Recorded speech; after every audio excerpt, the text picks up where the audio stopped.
This is the world's unluckiest fool, just helping a pregnant woman carry her baby. The woman took the opportunity to slip away, leaving her as the receiver. He waited for a long time, only to find that the woman never came back. The man with an IQ of less than 7 was forced to start a life alone with his baby. The man's name is Sam, a waiter in a coffee shop. He names the baby Lucy. Faced with this new baby, Sam seems overwhelmed. He didn't know how to wrap the nappies, he didn't know how to give the baby formula, and he didn't know why Lucy kept crying. Luckily, a kind-hearted neighboring grandmother found out how hard it was for Sam. She taught Sam how to be a father, even though he had to be reminded of feeding times by a TV program. But that didn't stop Sam from loving Lucy. Sam has a group of friends who are also mentally retarded. They're not very educated. Their IQs were not high either, but that didn't stop them from caring for Lucy. All of them cared for Lucy. But as Lucy grew up, the boss wouldn't let Sam go back to work with the baby, so he asked his neighbor's grandmother to look after her. The neighbor was about to say no, but then Lucy suddenly spoke up.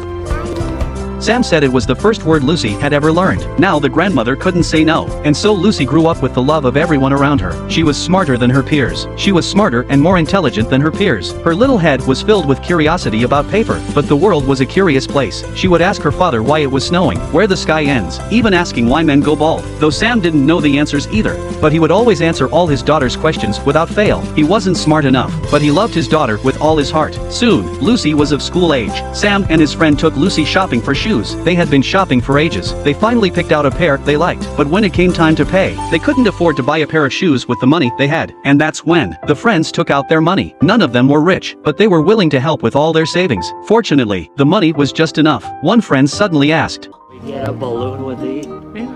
All of us? Or just her?